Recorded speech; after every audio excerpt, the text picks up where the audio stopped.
Councillors and visitors are reminded to please switch your electronic devices to silence.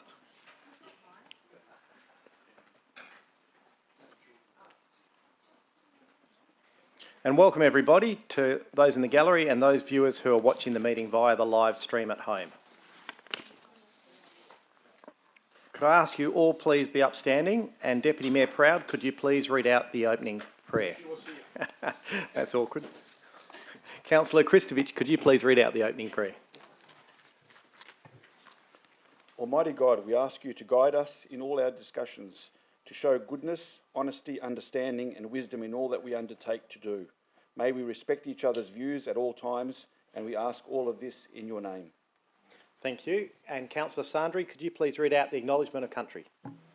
On behalf of councillors, we would like to acknowledge the traditional custodians of this land, the Whadjuk people of the Noongar Nation, and pay our respects to elders past, present and emerging. Thank you. You can take your seats. Without prior approval, any recording of this meeting is prohibited. No action should be taken on any resolution of council prior to written advice from the council being received. That brings us to the official opening of the meeting. Ladies and gentlemen, I declare the council meeting of the 25th of October 2022 open at 6:31 p.m. Attendance and apologies. We have an apology tonight from Councillor Ferrante. Item 3, approved leave of absence. I have nil. Item 4, disclosure of interest. And disclosures from the Community and Resource Committee meetings can be found in the agenda of tonight's meeting and are also displayed on the screen behind me. For tonight's meeting, Councillor Felicity Farrelly disclosed a proximity interest in item 13.1 as she is one of 4 beneficiaries of a deceased estate at the property opposite. Councillors, are there any other disclosures for this evening? Councillor Sandri. Thank you, Mr Mayor. I'll just disclose an impartial interest in 13.1, which is the Scarborough development, and I'll leave the meeting as I sit on the LRC for Development WA. Thank you. I've also got 2 impartials here for item 12.1 ES1. They're impartial interests from Councillor Olo and Councillor Thornton as they have met with the residents regarding Boom Lane. Thank you. Councillors, are there any others at this stage? Not at this stage. Thank you. Item 5, petitions. I believe an unverified hard copy petition was received this afternoon. And Councillor Sandri, no, Councillor Lagan, is it? Sorry, Councillor Lagan. Maybe. Yeah, thank you, Mr Mayor. I'll read the opening of the petition and just the 5 points. So this is a petition with 60 unverified signatures. It's in regard to a proposed childcare premises on Darwin Street, Dianella. And we, the undersigned, do respectfully request the council refuse this development, as those undersigned object to for the following reasons. I won't read them in detail, but point 1 is location, 2, traffic generation and congestion, 3, road and pedestrian safety, 4, overshadowing solar panels and privacy, 5, residential noise disturbance, 6, bulk and scale, point 7 is long operating hours, and point 8 is residential R20 code and land amalgamation. Thank you. And I believe, Councillor Crowder, you may have an unverified petition as well. Yes. This was received with regards, it has 12 unverified signatures with regards to the Nollamara Shopping Centre and surrounds. And it says, we the undersigned do respectfully request the council addresses with the centre owners and management the following issues surrounding the Nollamara Shopping Centre in Nollamara Avenue for the following reasons. The site around the centre is very unkept with weeds, rubbish, and doesn't look good for the local houses around the area who are maintaining their property. The site needs a facelift to encourage people to come and shop at the centre, rest and chat, perhaps a picture, mural and seating.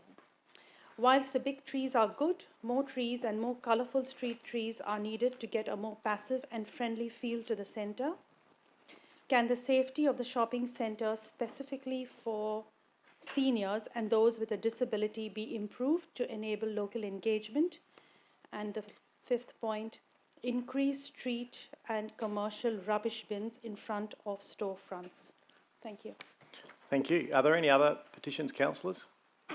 If not, I'll move on to item 6, responses to previous questions from the members of the public taken on notice, and those responses do appear in tonight's agenda.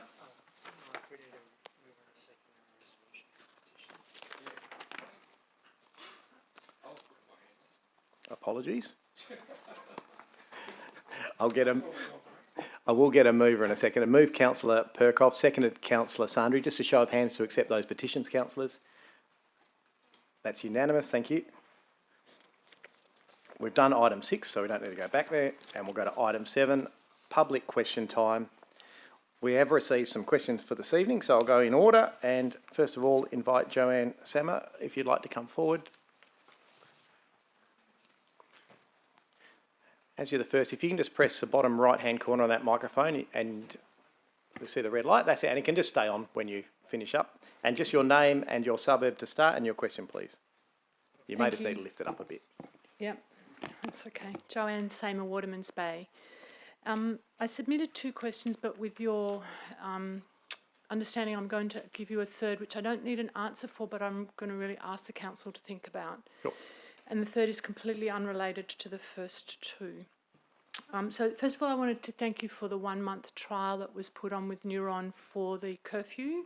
We had 1 month in the middle of winter where the curfew was put in place by Neuron between the hours of 10 p.m. and 5 a.m. And probably because of the weather more than anything, there were no scooters along the coast between the hours of 10 p.m. and 5 a.m. in the middle of winter.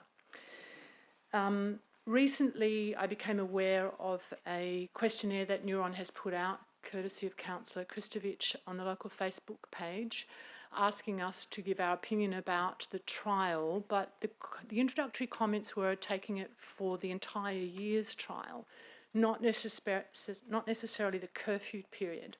So my first question is, was there a review of this curfew period? What did that entail and what was the outcome of that? Yeah, and thanks for your question. Look, and as you're probably aware, that because that trial period was in the middle of winter, the usage was very low during that period. So recently, that no start trial has been reactivated, so we'll be able to assess that. And obviously, at the end of the year, when the trial comes up, it will form part of that, and council will take that into consideration. So you're saying the curfew is back in? Yes. Oh, so thank it's being trialled again. Thank you. As a warmer months.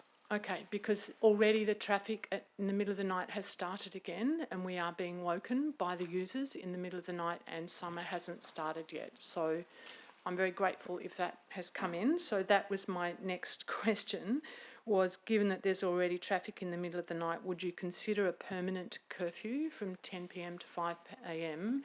Because really those of us on the coast are sleeping well again, and we were not when they were up all night. So I guess that answers my second question. Yeah, and I think the evidence that will come back from this next lot of trial will certainly help inform council's decision on that, but I'll definitely take it on board. There was a fair bit of feedback along that area. Yeah, okay, thank you. Okay, so the third issue is one that council may not have any awareness of, but at the bottom of Ada Street on the coast, there is a gentleman living in the park down there. He has a tent and an esky. It's very neat and tidy. He's a young man in his, I would suggest, early 20s. And my husband spoke to him yesterday, and he's been living there for 2 weeks now.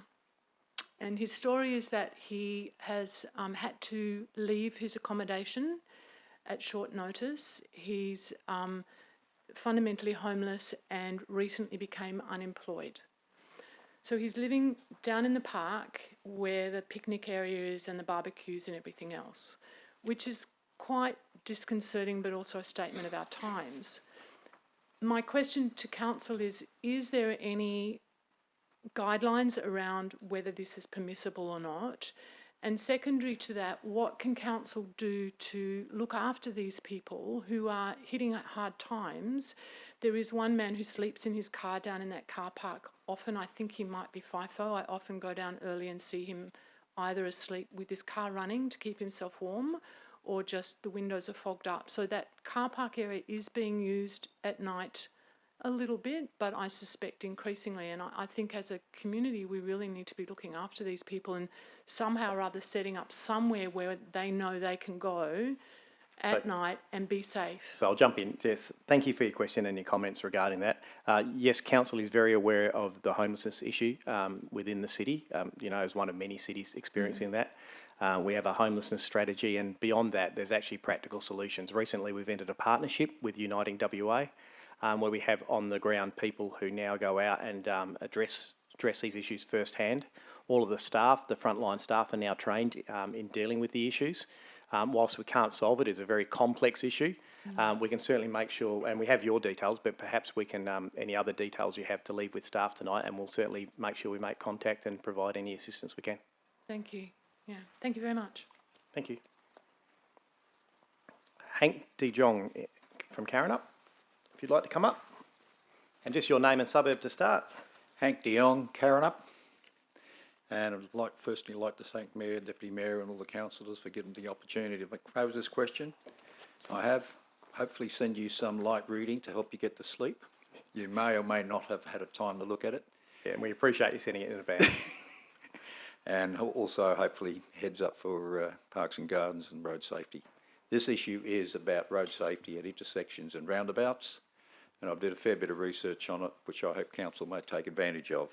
The summary of my question is, will Council seriously consider intersection and roundabout sightlines by adopting a minimum deemed truncation in line with Austroads and devoid of permanent site obstacles, because I know the occasional car gets parked there or other impediment, at intersection lots and roundabout islands. The removal of these avoidable hazards will help people, particularly the elderly, pedestrians, school children, parents with prams, and I'm one of them. Not the parent, I'm the grandparent of a pram, etc. The ever-increasing minor road vehicular traffic, including electric mopeds, gophers, bikes, skateboards and scooters, as the previous lady just mentioned, are risking the vulnerable increasingly so when they basically speed across some of the intersections. And by my calculations, based on Austroad, you have about 1 to 4 seconds to react. If the sight lines are not in place, you get about 1 second. If the sight lines are in place, you get 4 seconds. So seconds count. I think we've been lucky we haven't killed anybody. I know a few people have been bowled over. And my personal experience in some of the data I provided you was a series of evidential photographs. I think I'll stop there. Thank you. I'll get you an answer to your first question. Mr. Guillemot?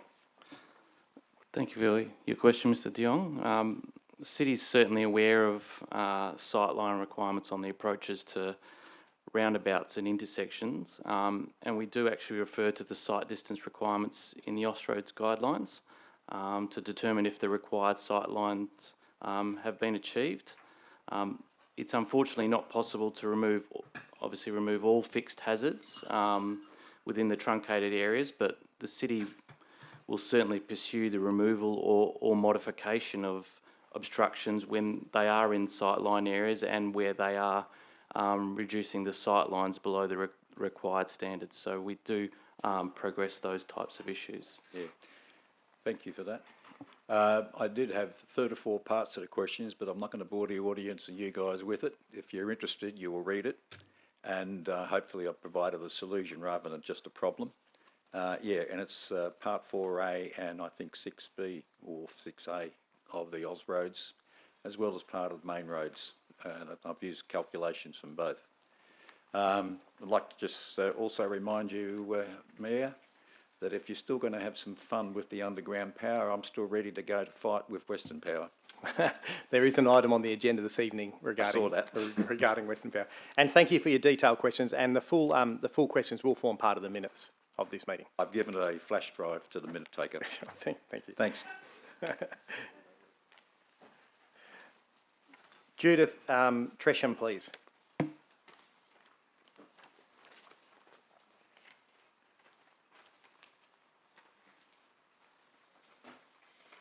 Good evening, everyone. Good evening. Yeah. I'm here to represent the... Sorry, just for the record, I just need your name and suburb. Right, sorry. That's all right. My name is Judith Tresham. Here I have submitted some questions already. Yes, thank you. I'll just, a petition to upgrade the boom lane, and that these 2 rows are sort of property owners in relation to this.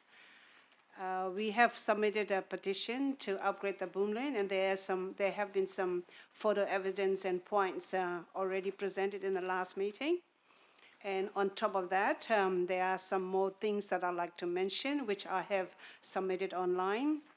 because that boom lane at the moment is sort of quite messy, look ugly, and there have been some needles and everyone. Thank you. I do need you to ask a question though. So right. councillors have received the petition and they have all that information already. All right, so the first thing is, what is required? What's the requirement for the boom lane to upgrade to be improved by the council, to be approved by the council for us to go forward? Thank you. Mr. Guillemot? Thank you for your question. The reclassification and upgrade of Boom Lane would first require a resolution by council, and then an amendment to the city's local planning scheme so that this particular right-of-way can be added to the development contribution plan for right-of-way improvement works. Those amendments, unfortunately, can take 12 to 18 months as they require advertising and final approval from the minister before being gazetted. In terms of the timing of the future upgrade, that would obviously depend on whether this particular right-of-way was brought into the schedule, and it would need to be scheduled on a priority basis along with all the other right-of-ways that are already scheduled for upgrade. At this stage, it would rank relatively low because there are a lot of others that have been ranked higher. But yeah, so the timing, well, I can't really give you a definitive time frame because it will obviously all depend on council's decision. So as property owners and residential, we won't be able to do anything, just wait for the council decision, is that right? No, so it is an item on the agenda this evening though, and council will make a decision. Okay, so once approved, how long will that take? You've answered that question. Also, if it's approved, what other stages, can the stages be done? Because if it's due to budget restraint, if it's going to be delayed, is it possible to have that done in parts, whereas the cleaning and the tar base can come first and lighting and all that can come later? Is that possible?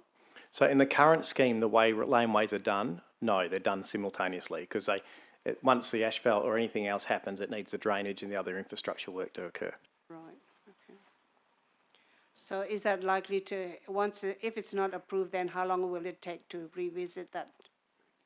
I guess we can't really work in what may or may not happen. It's an item on the agenda this evening. The two ward councillors have brought it to council, and I know the alternative recommendation is certainly supportive of progressing forward. So that's all I can give you at this stage. Right.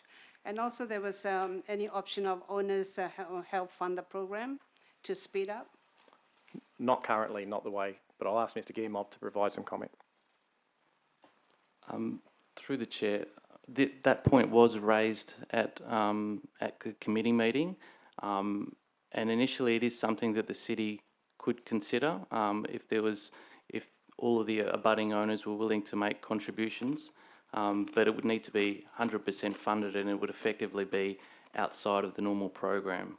If that's assuming that the upgrade isn't included as part of our normal program. Right, okay. So I also added the point that once developed, council have got more revenue coming up from the divided lots, which the council will recoup the expenses in a few years' time, so in a short term. Thank you. And I think once the item goes through the agenda this evening and there's some sort of decision, it might be worthwhile to maybe get the residents to have a meeting with the officers and maybe go through the process. Might assist. Okay. When can that happen? After tonight's meeting. All right. Okay. Thank you. Anything else? We'll send Mr. Guillemot out tonight. Straight out there.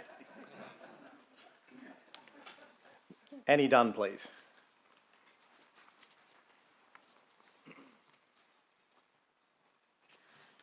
Good evening. My name's Annie Dunn and I represent Transition Town Stirling here this evening.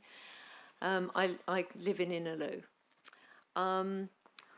My question is not really my question because I'm part of a small voluntary group, and someone in our group who has organised applying for funding from the Community Arts and Events Funding, second round, has been concerned with the funding amount that we have been allocated. We were successful, which I think was wonderful anyway.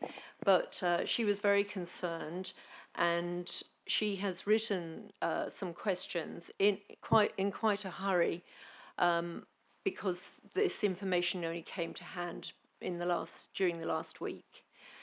And the question would be, the first one is, does the Grants Committee provide feedback on the manner and formula for rating of each grant, as the current feedback to organisations applying for grants, like ourselves, is non-existent, and therefore awarding of monies is impossible to understand? Thank you. Mr Quirk. Thank you, through you, Mr Mayor, and thank you for the question. Our CAFE grants are actually assessed through really specific criteria. They're communicated via the city's website, as well as the online application form that is utilised when initially submitting an application. In terms of feedback, officers do generally liaise with event organisers to varying degrees through the assessment process. However, we only provide feedback on success or otherwise of grants after council decision making. So once we do have a decision from council this evening, then we provide some more detailed feedback to applicants. Thank you. So we could follow up. Yes. Yeah.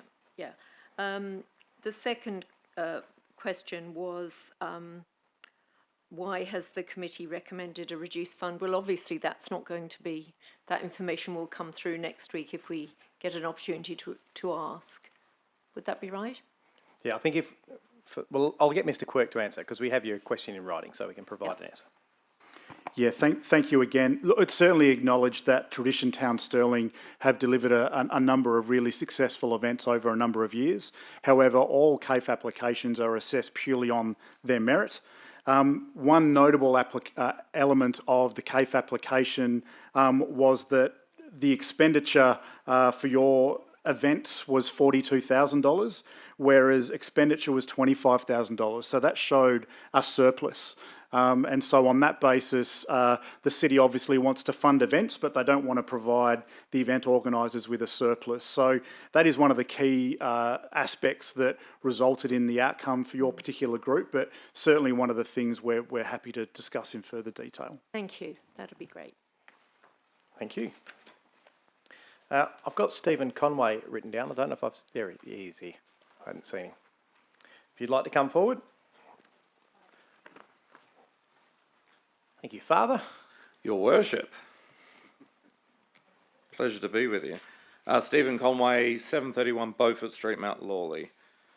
And I think you've got my 3 questions on file, but I'll read them out.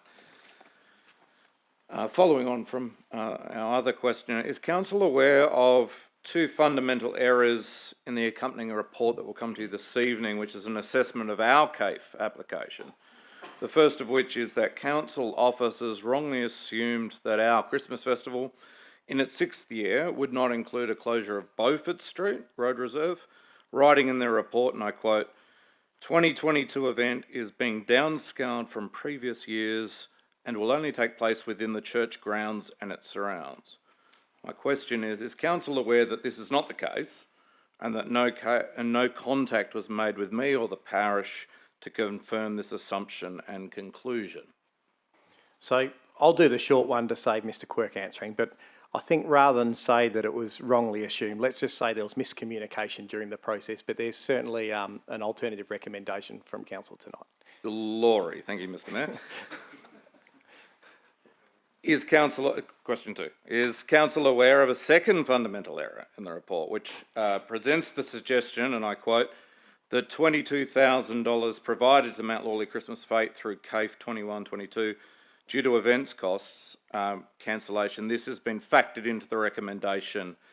Is council aware that of that money, $11,000 was paid out to suppliers last year prior to COVID, that $6,000 was retained as a credit for this year and is still there ready to be used, and that $5,000 was paid out for the successful delivery of 3 school art incursions and a parade at the Monday night markets? And as such, the parish, Father Steve, nobody I know, retained any council money, but actually we all lost money in seeing that all of our other creditors were paid.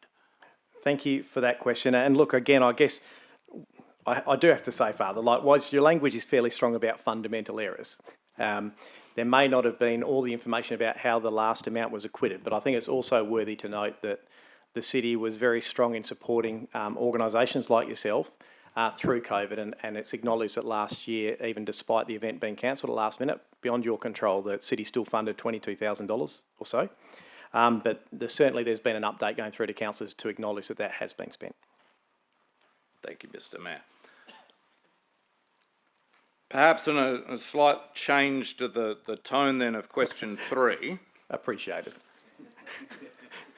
Given that the first meeting that I've had with city officials was yesterday, as regards all of these matters, these assumptions, these errors, these wrong conclusions, I'm just wondering, in view that the recommended level of funding that those councillors made on our behalf without our knowledge or awareness up until yesterday, given that that amount of funding will mean that we won't be able to proceed this year in 4 weeks' time, will councillors please endorse Councillor Migdal's proposals so that the originally requested level of funding might be approved? Please. That will be entirely up to council. Please. Please. Thank you, Mr. Mayor. There's a lot of pressure when a father stands at the podium like that, isn't there? I can come back. I can ask for 30. Councillors and members of the gallery, I do have to just extend public question time as we've just reached or gone past our 15-minute allocation. And I'll ask Richard Sojka if you come forward, please.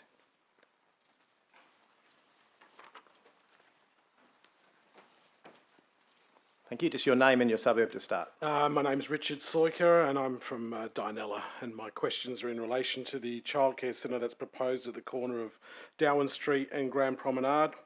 My first question is, Darwin Street is an L-shaped road and I live in the middle of that L, at number 11, where it's often extremely hard to see oncoming traffic from both directions of our street, resulting in dangerous situations.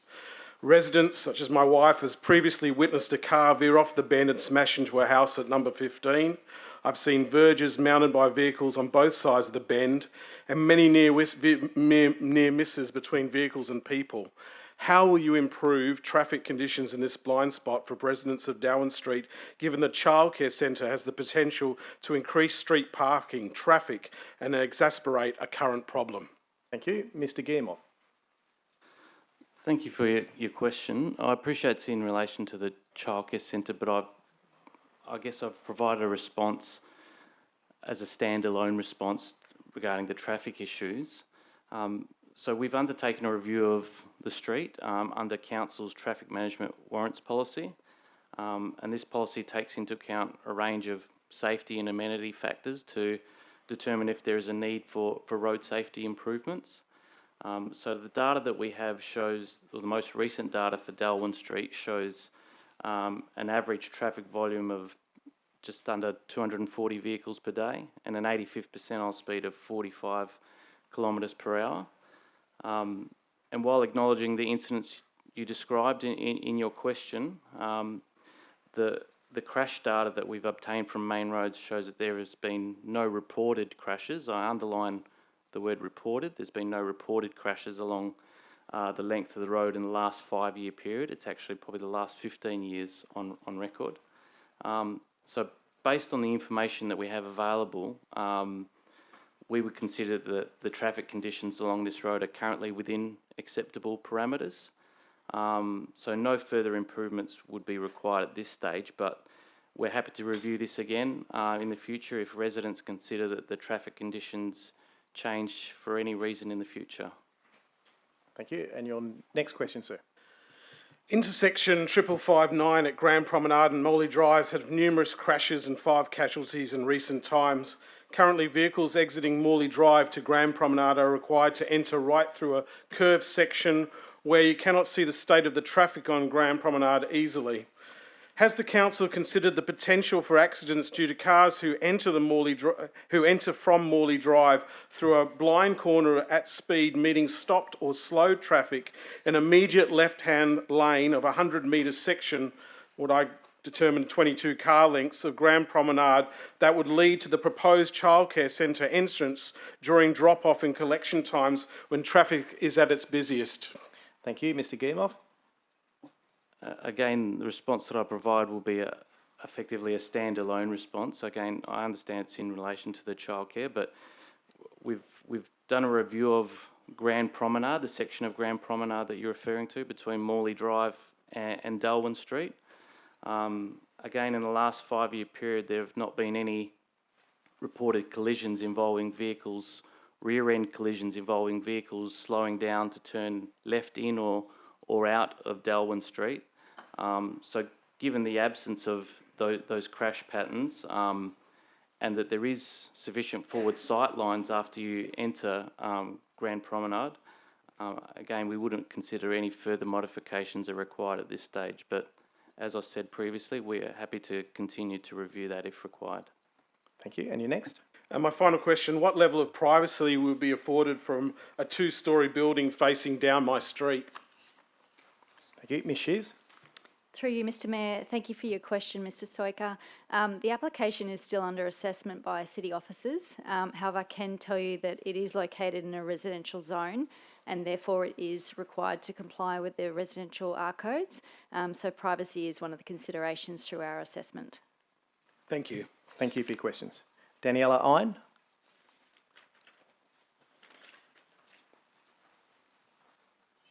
Just your name and suburb, please. Good evening, everyone. My name is Daniela Ion and I am from Nulamara. First question. The lighting on the oval is a concern for the whole community. Currently, the lights turn on at 6 p.m. and are turned off at 7 p.m. This does not leave much time for people to get outdoors, nor will it be much help in the summertime when the sun sets later in the day. The lack of lighting disrupts community sports activities. What are the measures that City of Stirling will take to fix these issues and when? And is there any possibility to install solar panel on the oval poles? Thank you. Mr. Quirk. Thank you, Mr. Mayor, and thank you, Ms. Ion, for the question. The City's public open space strategy guides the level and the type of lighting across all of our parks and reserves. Certainly the City has invested heavily in sports floodlighting in the last few years, so I'm not aware of too many locations where a lack of lighting has disrupted community sports activities, so I'm certainly keen to better understand what the specific location may be. The City broadly does provide both passive lighting and sports floodlighting. Again, rather than providing a broad response, I'd be really keen to understand any specific locations where this is an issue. Certainly solar lighting can be considered for that more pedestrian, passive type lighting, but solar is not feasible for sports floodlighting. The Spennon Reserve in Ulamara, over there are a soccer community team. And because the light is turned off at 7 o'clock, they have to move to another park, at Celebration Park, because over there the light is turned off at 8:30. Yeah. Mr. Quirk. Through you, Mr. Mayor. Quite simply, if a sporting club needs floodlighting, all they do is book it through our Recreation and Leisure Services team and it will be turned on and provided. So I'm really keen to better understand who that club is. Generally, AFL is based at Des Penman Reserve and soccer is based at Celebration Park. That may be for differing reasons, but it certainly wouldn't be due to the floodlighting availability. Thank you. Your next question? WA state government granted $100,000 to Nulamara Bowling Club to extend and renovate the club. The president of the club informed me that the City of Stirling has not yet handed the approved money to them. As expected, the members are concerned about this. Are you aware of this, and when does the City of Stirling intend to hand over the grant? Mr. Quirk. Through you, Mr. Mayor, and thank you again for the question. I am somewhat surprised by the question in the sense that officers have been liaising with the club to scope the project. It isn't expected that project will be delivered until 23-24. So we have been liaising with the club, and indeed club representatives from Nollamara Sporties were at a forum with myself and the Manager of Recreation and Leisure Services last night. Whilst the state government monies are certainly welcomed, it is likely that city funding will be far more significant than the $100,000 provided by the state government, and therefore it's important that we get the scoping right before we do start allocating those monies to the club. Okay, thank you. And my last question is regarding the petition. Can you tell us when we can have an answer from our petition regarding Nulamara Shopping Centre and surrounds, please? I would think we've only just received that petition this evening. Yes. Yeah, so the officers will work through and I would think they'll make initial contact in the next week or two. Okay. Thank you. Thank you. Peter Ellis. Thank you. Your name and suburb, thanks. Peter Ellis in Corrine. Good evening, Mr Mayor, councillors, staff and fellow ratepayers. Can you please advise when Taxwell Close was last upgraded from bitumen roadworks, please? Mr Guillemot. Through the chair, I'll need to take that question on notice, so I don't have that information at hand. When you went for the microphone, I thought you had it, Mr Guillemot. Mr Ellis. Yeah, next one. How much is it costing to widen Taxwell Close, please? I'm guessing we'll take that one on notice. Good and, one, okay. Right. May I refer to my question from the last meeting? Why did the council over 45 years ago install a substandard cul-de-sac as advised by the admin staff and failed to do the upgrade? Good question, Mr Ellis. Thank you, Mr Mayor. We'll see if Mr Guillemot would like to talk to that one. I can only blame my predecessor engineers. I'm not sure why. Damn, and I hope you're not following in good footsteps. Thank you very much. Thank you, Mr Ellis. Mrs Pinterbom, please.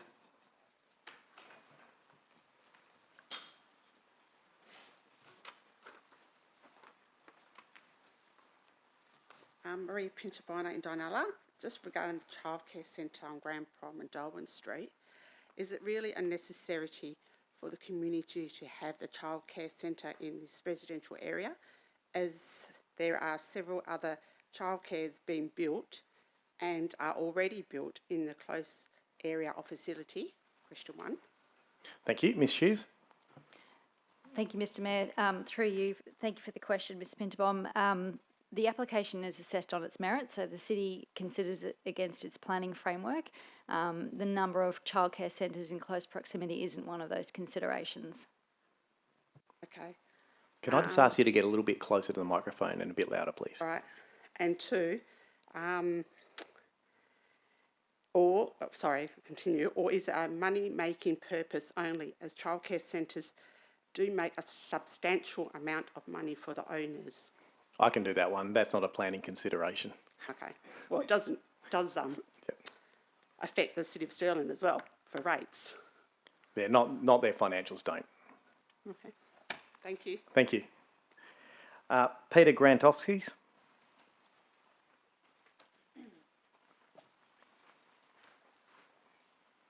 Just your name and suburb, thank you. Good evening, Peter Grantowskis from Inaloo. My first question, installation of a 55-metre partial perimeter fence at Yallooma Park along Birdwood Street, Inaloo, commenced today. Can I ask for a commitment that in the next financial year this fence be extended along the whole of the northern perimeter of Yallooma Park, not just for the safety of park users, but also for those driving along busy Birdwood Street, as with 2 soccer goals near this boundary of the park and a cricket pitch, balls often end up in the road? Thank you for that question. Look, all I can say is it's currently not considered. That's why that corner was done as a fix to assist residents, but it certainly can be considered, yes. Right, thank you. Second question. The Yallooma Park public toilets have been closed for 10 years, yet at Jackadder Lake Reserve, the City of Stirling has apparently spent $20,000 on murals to the exterior of the toilet block and a further $108,427 to refurbish the toilet block, with further works planned at that reserve at a cost of $480,000, a total expenditure of $608,427. Birreley Reserve is to get a $640,400 upgrade to its toilets and changing rooms, so the 2 parks mentioned get $1,248,427 spent on their facilities, yet Yallooma Park does not even have accessible toilets. How was this amount of expenditure on refurbishment approved, and how is it justified? As by my reckoning, 2 houses could be built for the amount the City of Stirling is paying to upgrade, not build from scratch, toilets and change rooms at Birrelly. Is the City of Stirling achieving the best value for money, or is it being taken for a mug and its ratepayers ripped off by contractors who, when submitting their tenders, assume that a job from the council means money is no object? I wish it was that easy, sir. Certainly, all I can comment on is we'll provide you some information in writing regarding Uluma Park. It's certainly, there's no comparison between different ovals. That's not taken into consideration, as in if one is done, then the other one should be done. But it's certainly a needs assessment. We're certainly happy to engage and have a look at the Uluma toilets and get you more information.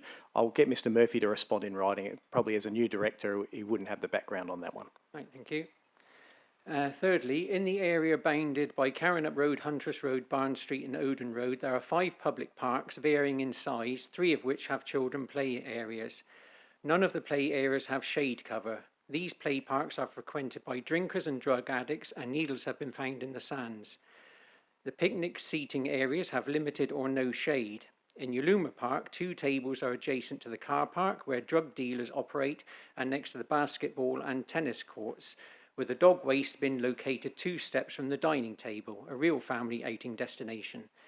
There are no accessible public toilets as they are permanently closed. Please can the City of Stirling make funds available and erect shading over the play areas and picnic sites before the summer or as soon as practically possible. In consultation with park users, please can the Uluma Park picnic table previously mentioned be moved to a more suitable area further away from the car park and bins so people can sit and enjoy their time without the aroma of refuse, dog waste and car fumes. And the installation of a barbecue in the recited picnic area would be appreciated. Please can the City of Stirling open the toilets at Uluma Park for the convenience of those using the park and others who frequently pull up into the car park looking for a toilet. And finally, can Stirling Security please increase surveillance of the area to deter and take immediate action against drug dealing and drug abuse in this public place? Yeah, and thank you. Look, there's several things in that. Certainly, I don't want to belittle the comments regarding the drug use, etc., but I can only emphasise they do need to be reported because obviously the rangers can attend immediately and they become a reportable issue, and same with the police. But we can certainly look into that for you. And as for those other issues, being shade cloth and the upgrade of Uluma Park, they can all be considered. And I think the first step would be probably a bit wider consultation in that area because it seemed like a lot of things that were asked for in Uluma Park. Right, thank you. Thank you. Joseph Friel.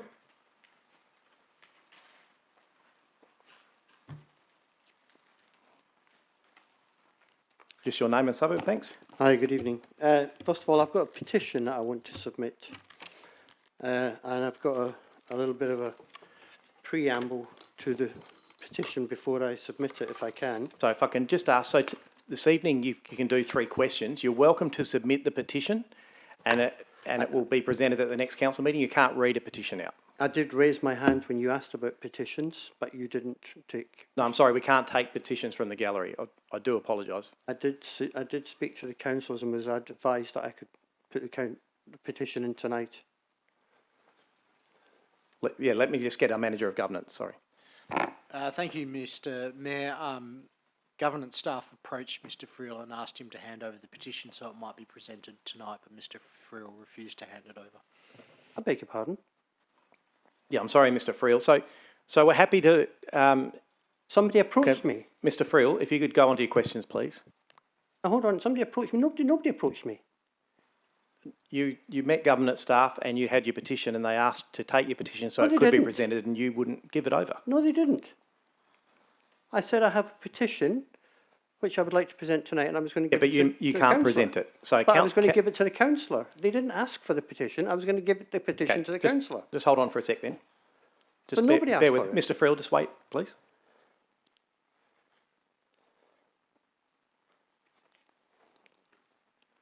I'll just get someone from governance to come and get the petition and we'll pass it to a councillor to read out if you'd like and we'll go back to the petition.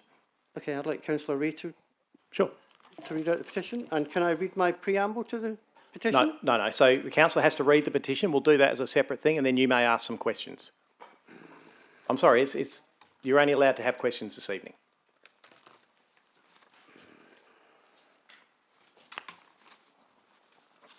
Councillor Ree, Mr Friel, you're welcome to stand there, or you can take a seat while this happens, whichever you prefer. I'll stand, that's okay. Thank you. Councillor Ree, the petition. To the Mayor and the Councillors of the City of Stirling, 25 Cedric Street, Stirling, Yallooma Reserve and surrounding areas issues. Correspondence in respect to the petition, Joseph Friel. We, the undersigned, respectively request the Council address the following issues regarding Yallooma Reserve, Yallooma Reserve in Innaloo and surrounding areas, that the traffic calming devices such as chicanes to be installed along Muir Street, Birdwood Street, Langley Crescent, Crocker Road, Crocker Way, Norman Street to deter and reduce traffic rat running from Karrinyup Road through the locality and passing Yallooma Reserve, a popular recreation and sport facility. 2. Implementation of a safe active street status to the streets surrounding Yallooma Reserve, and I'm not sure how many. There's 396 signatures. Okay, thank you. 396 signatures. Thank you. So that will now go with the other petitions as an unverified petition. The names on it get verified, and then it gets in the minutes of the meeting. So I will get a mover and a seconder to accept the petition. Move, Councillor Rees, seconded Councillor Sandri. Just a show of hands to accept the petition. That's unanimous. Thank you. Thank you very much. That's all right. And so obviously it's an issue we're aware of. It's just been brought up in the previous one, but you're welcome to ask some questions. Yeah, I've got some questions. In 2019, the City of Stirling received 3 written complaints of motor accidents on Birdwood Street in Innaloo, around the area of the flower bed which was installed 11 years previous. As part of the correspondence with the City of Stirling, the representatives of the engineering department admitted admitted no responsibility for the design of the island, disputed the evidence being provided to the contrary.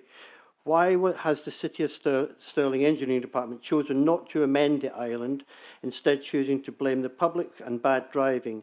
Birdwood Street is a 50 km per hour zone.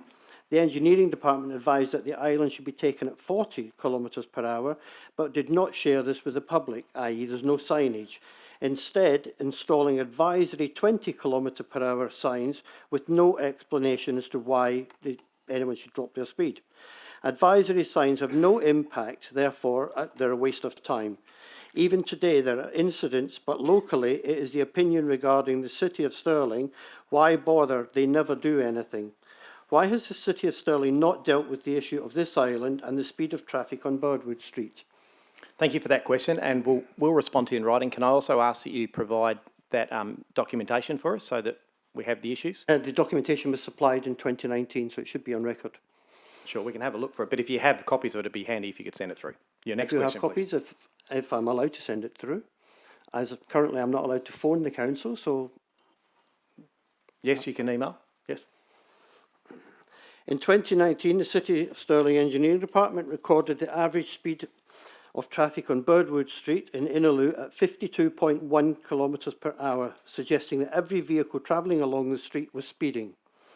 Yet the City of Stirling did nothing to address this. In 2022, May of 2022, the department claims the average speed is 47.2 kilometres per hour.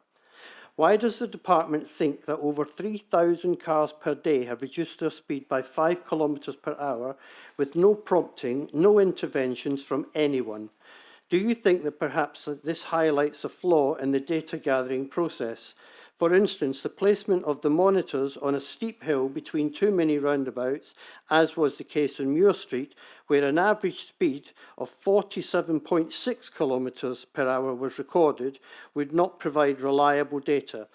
Is this an embarrassment to the engineering department, and rather than being truthful, it has decided to mislead the council and the public with inaccurate results? I wouldn't think so, Mr. Guillemot. There's a lot to unpack in that question. I can read it again. That's quite all right. Largely, I'm happy to take that on notice. I'll just clarify that when we provide speed data, we don't quote the average speed, we quote the 85th percentile speed, and that doesn't mean that all the vehicles are travelling below that speed, or it means that 85% of the vehicles are travelling This below was a that quote speed? when it was written. Okay. So it was quoted But that the average, Mr. Friel, thanks. the average Mr. speed Friel, was. Mr. Friel, thanks. Ms. Guillemot?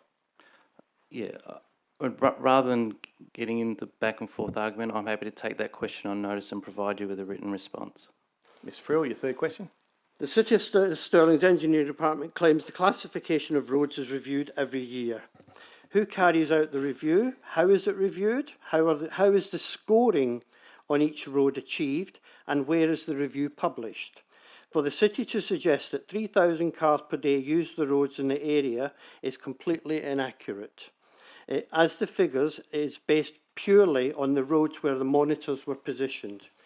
It does not take into account the cars using the other local roads in the area as the new rat runs, shortcuts and alternative routes due to the congestion on the main roads, i.e. Carrying-up Road, Hunters Road, Barnes Street.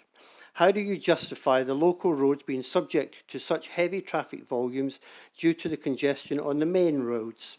Is it just a convenience for the City of Stirling to ignore the residents of this area in favour of relieving the congestion on the main roads? Thank you for that question, Mr. Friel, and we will respond to you in writing. I can assure you the congestion isn't alleviated on the main road at the moment. And just one final point.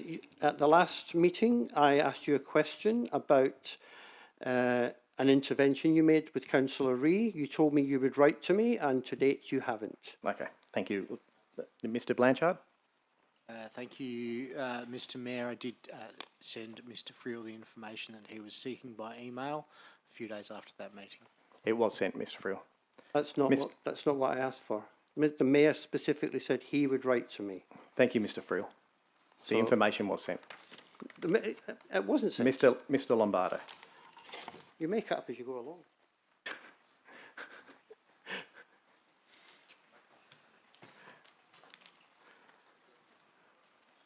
Just your name and suburb, please. David Lombardo, Chewett Hill. Thank you, Mr. Mayor and councillors, for allowing a question to be asked. It's in relation to item ES2. And the question is, there may be an error in page 25 where it states that 7 lots are currently used for purposes related to the St Cairns Church and St Cairns Primary School. In actual fact, there's only 4 lots. 3 lots are not related to St Cairns or Servite. And just wanted to make sure council was aware of that potential error. Thank you for that. I'll just see who's got information. Mr. Guillemot? No, fair enough. We do take that point. I probably should have clarified the 7 lots, I guess, associated with, for want of a better word, church purposes in the Catholic Church, because the other 3 lots were the St Catherine's Hospitality Place. So I do take your point, though. Thank you. Thank you, Mr. Lombardo. That's all I have on my list. Have I missed anyone from the gallery? No? Thank you. I will go to item 8 now, application for leave of absence. Are there any requests, councillors, for leave of absence? Councillor Sandri is indicating. Thank you, Mr. Mayor.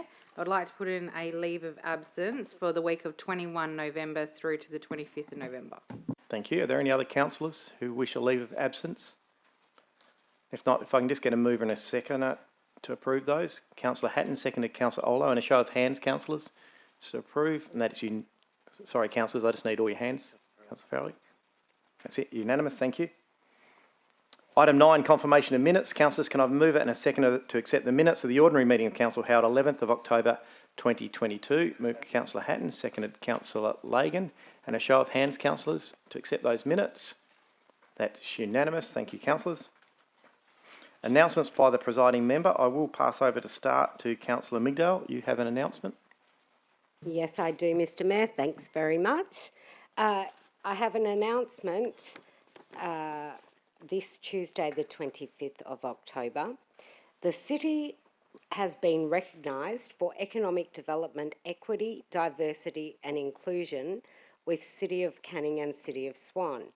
I am pleased to announce that on the 13th of October, the City of Stirling won a major award at the National Economic Development Conference.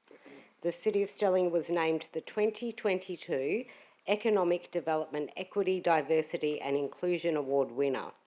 This recognises economic development strategies and projects that foster equity, diversity and inclusion. The Kaleidoscope initiative assists new migrants to find employment that suit their skills and qualifications. Kaleidoscope is delivered through a local government partnership with City of Stirling, City of Canning, City of Swan, City of Belmont, City of Perth, City of South Perth and the town of Vic Park, and is partially funded by the West Australian Government through the Office of Multicultural Interests. I wish to acknowledge the team of dedicated officers and of volunteers led by the City's Manager of Community Services, Mr Chris Brereton, for what has been accomplished. Very well done. And here's the award. Thank you, Councillor. And if I can just, with your indulgence, just quickly, recently we did rename one of our reserves in Stirling, the Dusan Lucev Reserve. And I just wanted to let councillors know we've received a thank you card from the extended family to thank the city for the work in doing it. So thanking the councillors for their support. Also thanking specifically Stephen Handicoot and Natasha Vale. Sorry, I'm trying to read the writing here. It's on a bit of an angle. Natasha Vale for all their hard work in assisting with that process, and best wishes from Dan and Vicky Lucev. So I just wanted to pass it on to councillors. And I would also like to acknowledge we have Councillor Jordan Wright in the audience from Wanneroo. So welcome along, Councillor, to have a look at how Stirling does it. And I'll now move on to item 11, unresolved business from previous meetings. I have nil, and reports and recommendations from committee. So we'll move to the Community and Resource Committee items. Any alternative recommendations provided to governments prior to midday have been included in your running sheet. Councillors, please note 12.1 ES2 is required to be pulled out as it was referred to tonight's meeting. Councillor Sandra, you'd like to pull something out? Yes, please. Can I please pull out 12.1 F4, as there is an alternative recommendation on the white paper? Thank you. Councillor Migdal? Thank you. 12.1 CC1, please. Thank you. Any others to be pulled out this evening, councillors? If not, I will go to the first one on that, and that is 12.1 ES2. It must be pulled out as it was referred to council. As the chair of the committee, Councillor Hatton, I'll ask, with your indulgence, because it didn't have a committee recommendation, if we just go straight to the ward council, if you're okay with that, and maybe go to Councillor Olo. Yes, Mr Mayor, I'm happy to move that to the ward councillor with the alternative rec, I believe. Yep. Thank you. So Councillor Olo, I believe, has a recommendation. Yes? Yep, so if you stand up and just your alt rec. The alternative motion is being pulled out. Sorry? Oh, sorry. Just the recommendation, that's all we need. Oh, no, read. Oh, sorry. So just the one under the red. Which one? The bottom one. Yep. I can't see it. Yeah, it's low. It's low. Yeah, that's it. Yeah. That the city undertakes consultation with the property owners abutting right-of-way 22015 to determine the level of support for various options, including a full upgrade or closure of the road. That a further report be presented to council to advise the outcome of the consultation. And just a reason? Council, sorry. Okay. Council would be in a better position to make an informed decision about further actions for row 22015 in the views of all abutting property owners are known. Thank you. And do we have a seconder for that motion? Councillor Thornton. Is there anyone opposed to that motion? If not, I will put that to the vote, councillors.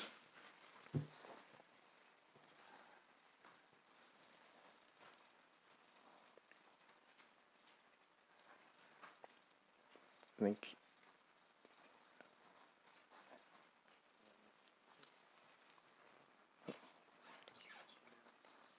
yeah, we got all them all? Yep. That is unanimous. Thank you, councillors. I'll now go to item 12.1 CC1. There's an alt rec by Councillor Migdale and Chair of the committee, Councillor Hatton. Your motion. Yes, with your indulgence, Mayor, I'd like to hand it over to the alt rec to Councillor Migdale. Councillor Migdale. Thank you, Chair and Mayor. I'm a poet tonight. Thank you. I'd like to move the alt rec that is currently appearing on the board. One, that Council approves the Community Arts and Events Fund 22-23 Round 2 grants totalling $204,907, $159,570 cash funding plus $45,337 value in kind as per attachment 1, which includes the addition of $6,500 cash to the Anglican Parish of Mount Lawley, Perth Diocese Trustees for event traffic management. And number 2, that Council notes the Community and Arts and Events Fund 22-23 Round 2 grants totalling $13,470 in brackets $7,642 cash funding plus $5,828 value in kind for Christmas in Gwelup, Alexander Park Community Day and the Celebrating Karen New Year Cultural Showcase and event approved under delegated authority. I so move. Thank you, Councillor. Is there a seconder for that motion? Councillor Lagan, is there anyone opposed? If not, I'll put that one to the vote.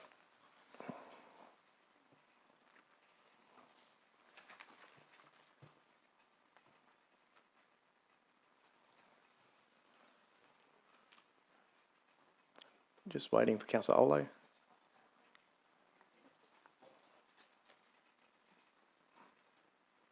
Thank you, and that is unanimous, councillors. I'll now go to item 12.1 F4, being pulled out by Councillor Sandri. Councillor Hatton as chair of the committee. Thank you, Mr. Mayor. I'm happy to pass that alt rec to Councillor Sandri. Thank you, Chair and Mr. Mayor. It is simply just to correct a typographical error. So point 3 will now read North Perth Mount Hawthorn. It previously referenced Mount Lawley. Thank you. And is there a seconder for this? Councillor Thornton, is there anyone opposed? Question? A question, Councillor Lagan? Yeah. I'll allow a question if it is just a question. Yeah, thank you. Look, doing a fair amount of research on this, and I am supportive of the motion. I just wanted to ask through you two officers, is the city still using the dollar per kilovolt or kVA allocation methodology for this round? Ms Hawkins? Thank you, Mayor. Thanks, Councillor Lagan. Certainly we're looking at kVA as a possible option, but we're equally looking at other methods for this particular model. So we'll bring that back to Council as we go through the integrated planning and budget process. And does the participation under this current model require a variation, or will the model allow us to use what we've been using in the past? Ms Hawkins? Thank you, through the Mayor. It would certainly allow us to use elements of what we've been doing in the past, Councillor Lagan, so we'll take account of that as we work through it. Thank you. And second question, Mr Mayor, through you. Can officers provide evidence that underground power does measurably increase the individual property value, or what data supports that? Thank you, and we can respond to you in writing with that one, Councillor Lagan. I was going to give you a short one and say stop reading. There's no one opposed to this, so it's been moved Councillor Sandri and seconded Councillor Thornton. I'll put it to the vote.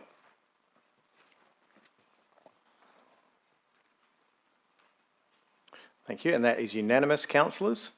And I will now go to Councillor Hatton. They're the only ones that have been pulled out. So Councillor Hatton, if you'd like to move the balance of all those reports from Community and Resource Committee. Thanks, Mr Mayor. Happy to move the balance of the Community Resources Committee meeting. Thank you. And the Deputy Mayor has seconded, and I'll put those to the vote. Didn't go up properly. She was a bit unsure. I should have told her earlier. We're just missing Councillor Sandri. Come on, get your act together. That is unanimous. So members of the gallery and the viewers at home, please be advised that the remainder of those committee items, recommendations, have just been adopted by exception resolution or en bloc. We shall now move on to the direct to council items, starting with item 13.1. 13.1, the development application, lot 42 and 43 and 44. We'll just hold for a minute. I will be vacating, Mr. Mayor. Yeah. Councillor Sandri and Councillor Farrelly will leave the chamber as they've declared interests. While they're leaving, it's a lengthy motion, so I'll read through it. So it's 13.1, development application lot 42, 43 and 44, house numbers 22, 24 and 26, Brighton Road, Scarborough. Development WA, proposed 18-storey multiple dwelling development, 12-storey hotel and 5-storey mixed-use development. Do I have a mover of a motion? Councillor Kristovich. I'd like to move the officer's recommendation. Thank you. And a seconder, Councillor Migdale. Is there anyone opposed to this recommendation? No, in that case, I will put that.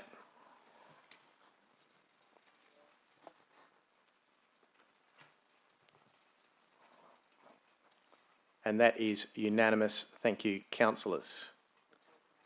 So we can get those councillors back in now.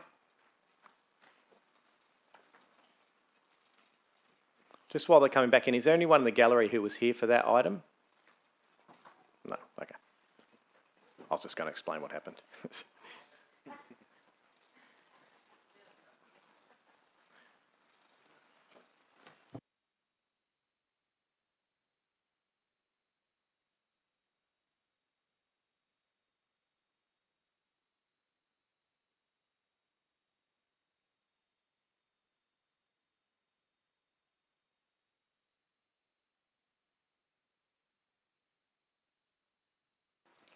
Just bear with us, we're just finding a councillor. It couldn't have got too far.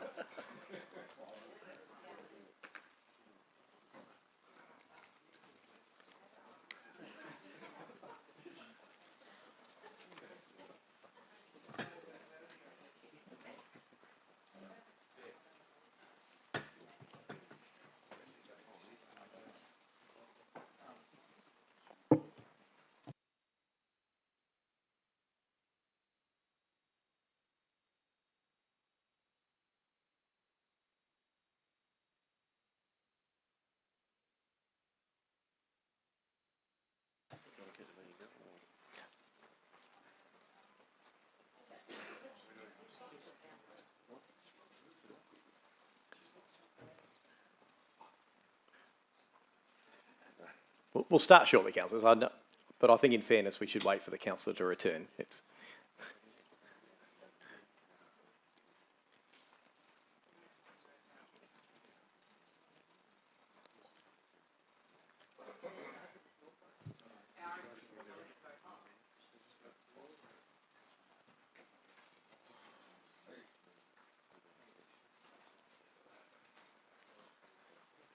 There we go.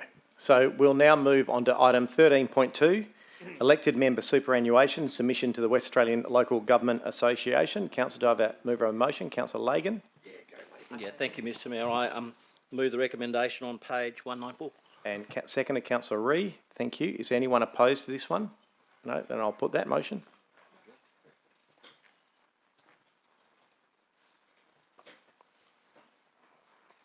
Just need one more. Councillor Kristovich. Yep, thank you. That is unanimous. Thank you, councillors. Item 13.3, the motions database. Do I have a mover of a motion? Councillor Ree? Yep. The motion on there? Yes. And Councillor Migdale is seconded.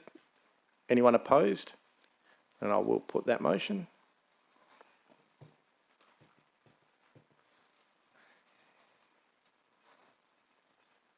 Thank you, councillors. Item 13.4, the honorary freeman of the City of Stirling policy. Motion, councillors. Migdale. Happy to move the motion per page 223 of the agenda. Thank you. And seconded, Deputy Mayor. Is there anyone opposed to the policy? If not, I will put that. Yes? Question or opposed? Thank you, Mr. Mayor. I'm just a bit concerned that with the changes to the policy, they are now excluding staff. Does that mean that our current staff member that's a freeman will get disrobed or? No, quite obviously it doesn't, councillor. Well, I do believe that actually should be in there. whether or not that's for debate or to be put separately or to be discussed at another whatever? Well, I think we're adopting the policy tonight. So the reason it was taken out, it was a significant discussion at the workshop. If you'd like to do that as an amendment, we could test it as an amendment, and that way you could just get a vote on it. If that would be an easy way to do it, if you'd like to do it that way. I think that, well, I've heard the discussion many times in or out over the years. I still don't have an actual sound reasoning why they should be taken out. So unless the staff have something specific or you have something specific to debate, all I can add is at the workshop, it was heavily discussed, and it was fairly unanimous, I guess, around the table that they thought that someone who is an employee of the City of Stirling, there's other methods for recognition other than Freeman, for example, the Australian Honours System and WALGA. So it was decided that that was appropriate for those sort of things. But again, if you'd like to, all I can offer you tonight is if you'd like to change it so it is in there, then we could test it as an amendment.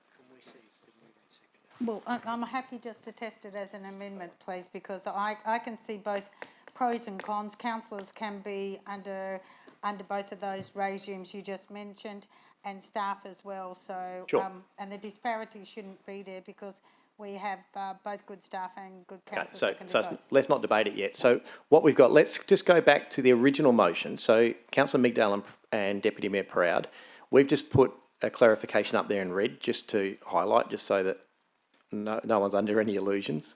It's well brought up, Councillor Reeve. So it doesn't change the existing Freeman. So are you two happy with that to start with? All right. Now, if you're happy, we'll just test this as an amendment in a simple, because there's no one opposed as such. Okay, well, I'm hesitant to do that without opening debate, because we've now got people who've got questions and want to put amendments up. So let's start with this amendment. Is there a seconder for Councillor Reeve's amendment to include staff in the policy? So there's no seconder, so that motion lapses. So there's no one opposed to this.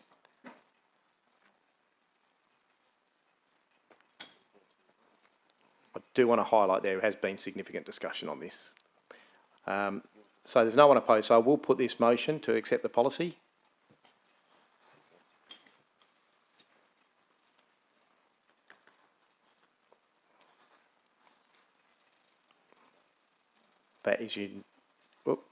That is all councillors for, and Councillor Sandri is against.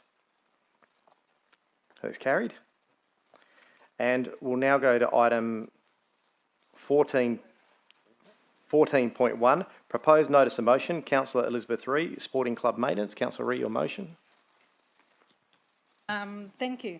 That the report be presented to the Community and Resource Committee meeting by the March 2023 on the cost and schedule of the maintenance program for supporting facilities, including bowling, football, tennis clubs and other city-owned facilities that are leased or licensed to sporting clubs. And the reason for this is that, I don't know what happened to my reason. No, that's right. It's self-explanatory. Yeah, good motion. Just calling up, Yeah. Is there a seconder for this motion? Councillor Farrelly, is there anyone opposed to it? If not, I'll put that motion, councillors.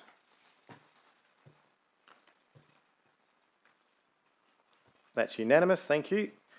Item 14.2, proposed notice of motion from myself to transfer the Osborne Park RSL ownership. Is there a motion? Councillor Thornton, thank you. And the motion as that one? Do you want to read that? Yes, I propose the motion on page, what page is it? 238. Thank you. And a seconder, Councillor Olo. Thank you. Is there anyone opposed? Councillor Sandri. Is it just a question? Councillor? Yep. I can have a question now, Mr. Mayor. Thank you. I did. So under financial implications, I know that in the motion it says to discuss financial implications of the transfer, but should we not have written anything in the financial implications section of the report? So to clarify, this is it was purely a preliminary. There's no expectation that by writing there'd be an answer. This is to open, there's been informal discussion, so this was to open discussions and effectively get information regarding the asset itself and how that would work, and it would be envisaged that nothing would progress until it came back to council to see if there were Okay, so it is financial- non-binding, these discussions? Yep, Definitely thank a you. non-binding. Thank you. Is there anyone opposed? If not, I'll put that motion.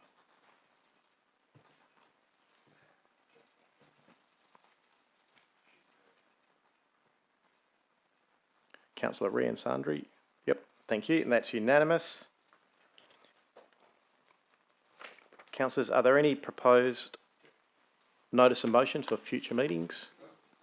Councillor Lagan? Yep, I had one.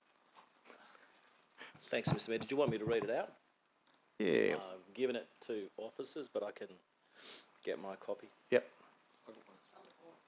Oh, there you go.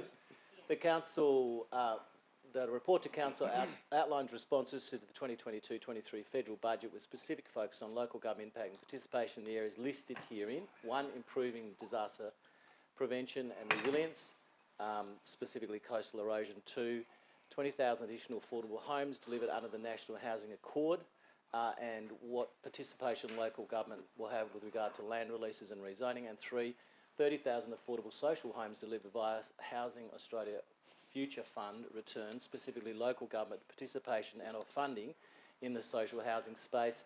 I've asked those 3 questions because during the budget speech tonight, the Federal Treasurer did mention that there would be partnership on those 3 items with local government Australia-wide. Thank you, Councillor. Any other? Carlo? There we are. A little bit familiar. Councillor Perkoff? Thank you, Mr Mayor. I was going to call you by your first name then, but I held back, I did. Thank you, Mr Mayor. Can I thank the officers for working on this very quickly today? It's not a big motion. That a report be presented identifying better suited locations within the City of Stirling for the removal and placement of the Lake Gwelup charity bins. Do I need to read up the reason? No, that's self-explanatory. Yes, it is. Well done. Yes, Thank you. it is. Any other motions, councillors? Councillor Migdale? Thank you, Mayor. Governance don't have it. It's from the floor. These always go well, Councillor. Yeah, I know. Oh dear. I'd like to raise a notice of motion that a report be prepared for council to consider changing the term of the Deputy Mayor from 2 years to 1. Lots of head shaking. And the reason for the motion is it would bring us in line with many other councils, and it would also mean that out of 7 wards would share point of in- order that would because, share- So councillors, let's all just calm down. We'll deal with it. I'm guessing you're probably going to get it ruled out of order, but we'll just leave it tonight. There are no other councils that do it. There's been a few resignations at councils. It's not in line with the Act, so I doubt it happens. Saying that it is, Mr Mayor, in line with the Act. I'm just saying that there are other councils that do that, which means that each of the wards gets fair and equitable representation as Deputy Mayor across the city. Let's save debate to see if it gets up. All right. Once we start getting those sort of motions, it's a good time to move on. That's called a segue to the next one. Item 15, we have questions on notice by Councillor Reid. They're in the minutes. You may make a quick comment, Councillor Reid. Yes, please. On number 2, could we get a better, a more informed answer, because the club rooms weren't to be opened at late 22. I mean, the club rooms were sort of half finished or finished about 3-4 years ago. So could we get, the whole idea was to get an update for the people that use that club and for around the place. And this doesn't actually answer the question. If we could get more information. Certainly. So what we can do with that one, and that's a fair comment, Councillor Reid, that it was certainly due to open a lot earlier than that. So we will get a more detailed answer published in the next agenda. I will now go to item 16, new business of an urgent nature. I have nil. That brings us to item 17, matters behind closed doors. If I can have a mover and a seconder to go behind closed doors. Move Councillor Farrelly, seconder Councillor Criado. And a show of hands, just to go behind closed doors, councillors, and that is unanimous. Thank you.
So, thank you. We are now back into council. We've dealt with those items behind closed doors, and that brings to item 18, which is closure. So I declare the meeting closed at 8:27 p.m. Thank you, Councillor Wright, for hanging around and coming back in to say good night. And good night to those viewers at home. Thank you. Councillors, can I